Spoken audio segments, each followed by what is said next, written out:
Mom, please, help me. My daughter, who had just gotten married 3 months ago, suddenly came to me in the middle of the night. What happened? When I looked at her, her face was swollen and covered in bruises. I was at a loss for words at the sight of my transformed daughter. Then, hearing her story, I trembled with anger. Unforgivable.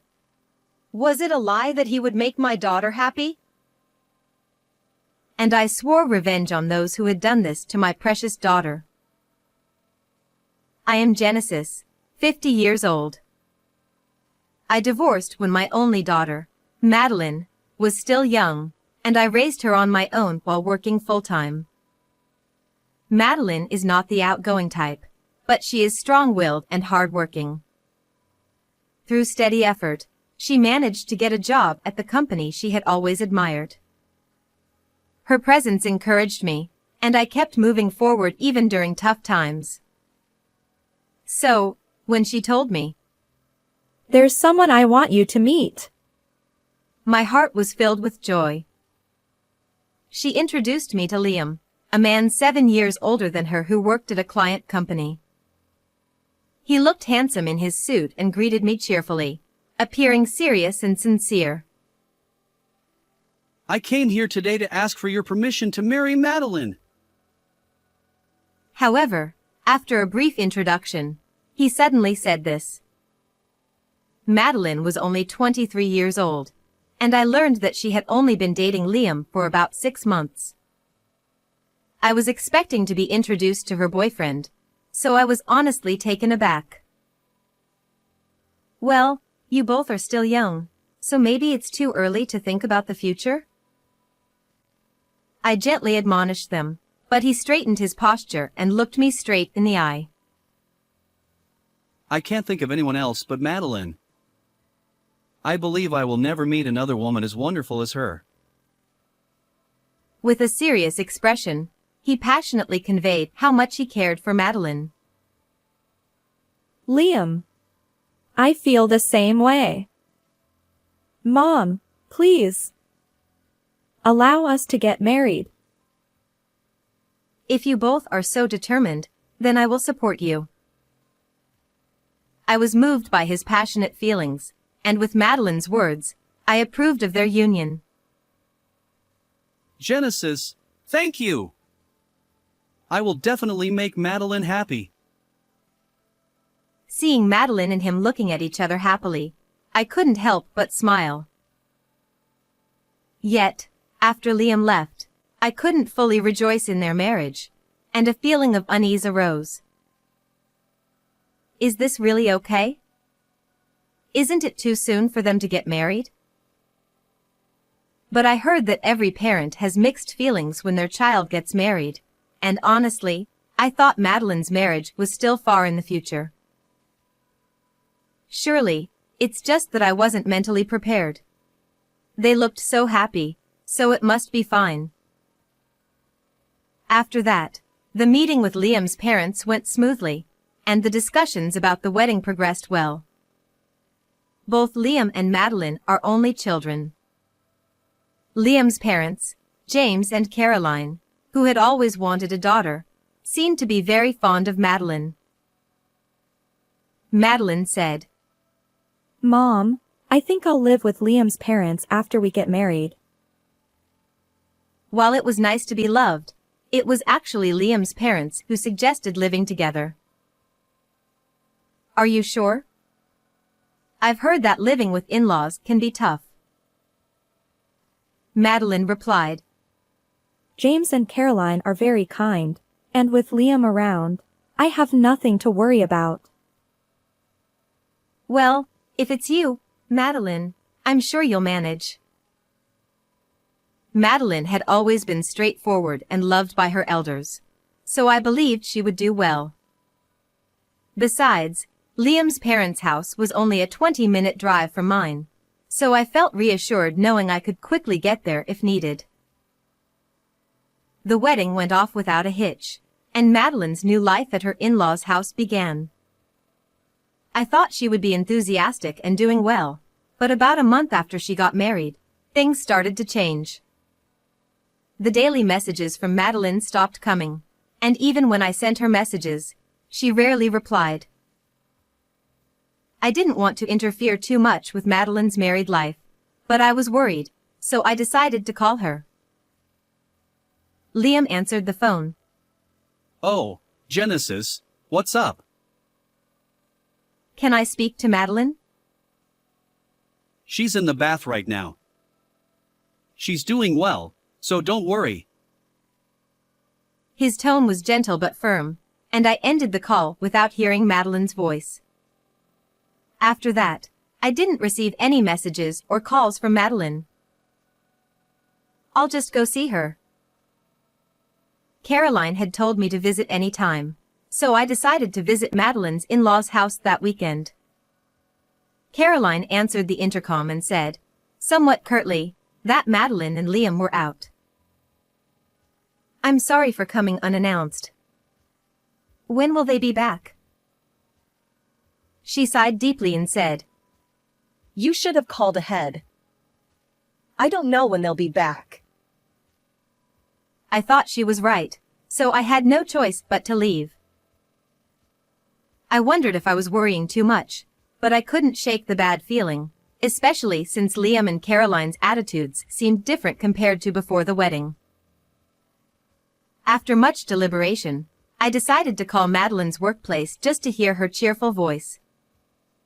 To my shock, they told me she had already resigned and that her sudden departure had caused problems.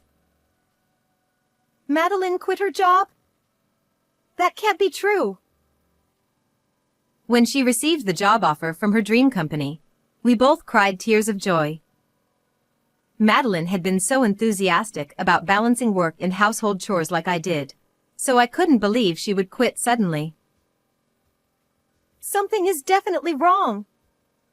But what should I do? I wasn't sure if visiting her in-laws again would allow me to see Madeline, and I was even considering consulting the police when the incident happened. 2 days after learning about Madeline's resignation, it was late at night. Suddenly, the doorbell rang. Who could it be at 2 a.m.? Feeling suspicious, I cautiously peeked at the intercom screen. It was too dark to see clearly, but the figure looked like Madeline. I rushed to the door and hurriedly opened it. What happened at this hour? I've been worried since I couldn't reach you. Madeline said. Mom, I'm sorry. I was relieved to see her, but the next moment, I was speechless. Madeline's face was swollen beyond recognition, and her body was covered in bruises. What happened to you? How did you end up like this? Madeline, trembling and crying, started to speak haltingly after a while. Well, you see. She began to tell her story in a choked voice. After the wedding, Liam's attitude changed drastically. He said, Since you came as a bride, you should serve us. and treated her like a slave. Liam and his parents were responsible for her current state. I had suspected as much when she fled to my house, but hearing the details made me tremble with anger.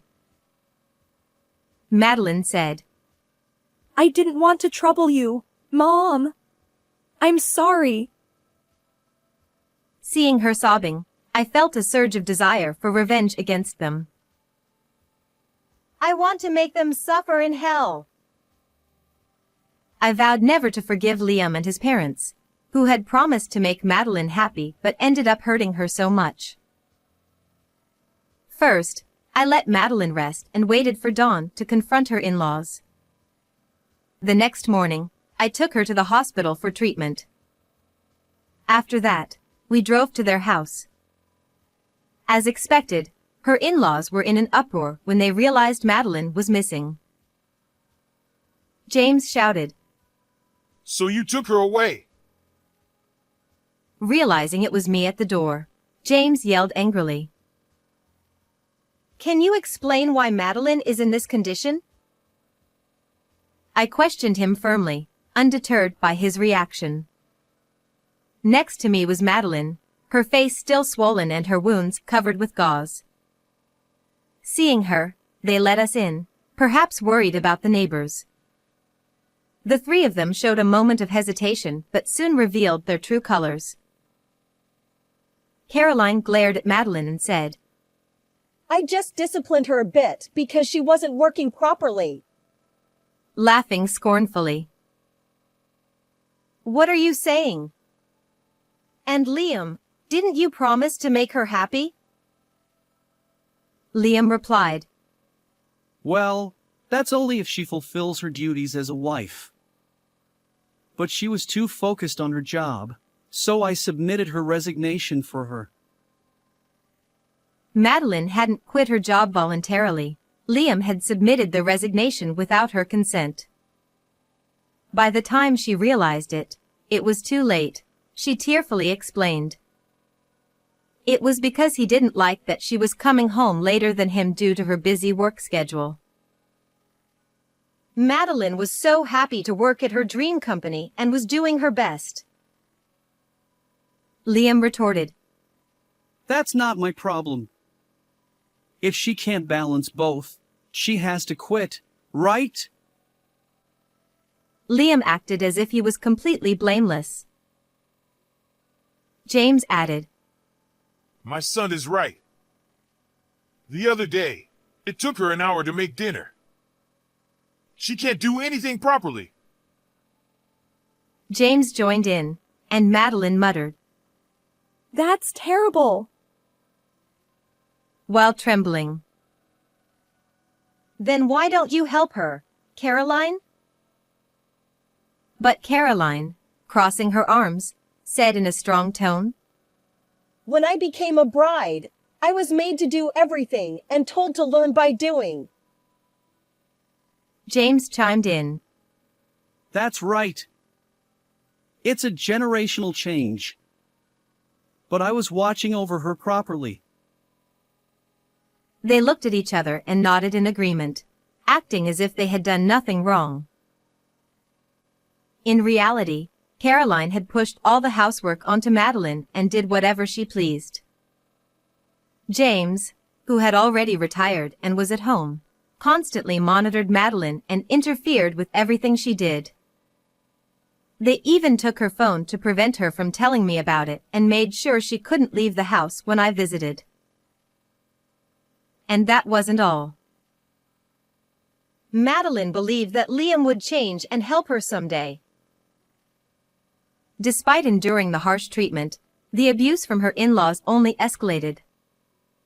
They made her eat leftovers and bathe in cold water, saying it was a waste of electricity. When Madeline couldn't take it anymore and complained that it was wrong, it led to the visible injuries on her body. Liam slapped her hard, calling her insolent. Caroline suggested re-educating her, and they took turns beating her with a mop. Finally, when she was released, Madeline felt her life was in danger. She waited until the three of them were asleep, then fled the house. She walked for over an hour and came to my house, barely escaping with her life. Before the marriage, you treated Madeline with care. Why have you changed so much? I can't understand, I demanded forcefully. The three of them exchanged glances and smirked. Liam said, From the beginning, I just wanted a wife who would obey me. I thought Madeline would make a good servant. Liam said this nonchalantly, and Caroline sighed. She was really a disappointment. James added, Well, maybe she's learned her lesson from this. We could give her another chance, couldn't we? At James' outrageous suggestion, they all burst into laughter. Madeline said, Enough. I can't forgive you anymore. Before I could respond, Madeline glared at the three of them and spoke out, her body trembling with anger. Liam, enraged, said, How dare you speak to us like that? And tried to grab Madeline. I quickly restrained him, pinning him to the floor so he couldn't move. Liam struggled, and his parents were stunned by my swift action. I never mentioned it, but I was almost an Olympic wrestler in my youth. I had to give it up due to an injury, I said, tightening my grip on Liam. Liam cried out. Ow! Ow! Let me go! He flailed his arms and legs, tears in his eyes. When I loosened my grip, he collapsed weakly to the floor. Pathetic. Now, who's next? I cracked my knuckles and slowly approached James and Caroline. James pleaded. We're sorry. Please stop. They clutched their heads and began to tremble. I sent Madeline off wishing for her happiness, and you did this to her. I will never forgive you, I shouted, and the three of them shrank back in fear. Madeline said, Liam, I want a divorce. Following my lead, Madeline presented the divorce papers to Liam. Liam, his face red with anger, said, What are you talking about? I will never agree to a divorce. This morning, I took Madeline to the hospital and got a medical certificate for her injuries. We also filed a police report. We have nothing to hide, and we will fight this to the end, I said, looking at each of them slowly. Now, they were sweating profusely, panicking, and shouting, Stop, please, and what about our reputation? Madeline said, I want a divorce as soon as possible. Seeing them in such a state, Madeline spoke with disdain. I look forward to seeing what happens next. You should regret what you've done. We gathered Madeline's belongings and headed for the door. Liam's pitiful voice called out. Wait, please. But without looking back, Madeline and I left the house confidently. After that, the divorce was finalized, and we claimed $20,000 in alimony. The police accepted our report, and the three of them were questioned. Although they were released soon after, the police visit to their house became a topic of gossip in the neighborhood, and they were shunned. As for Liam, when Madeline reported his abuse to her former colleagues, the news reached his company, and he was removed from the fast track to promotion. Meanwhile, Madeline took her time to heal both physically and emotionally at home and then started looking for a new job. As for me, my life is just beginning. I have started training to become a wrestling coach. How did you like this story? Please don't forget to subscribe to the channel. See you in the next video.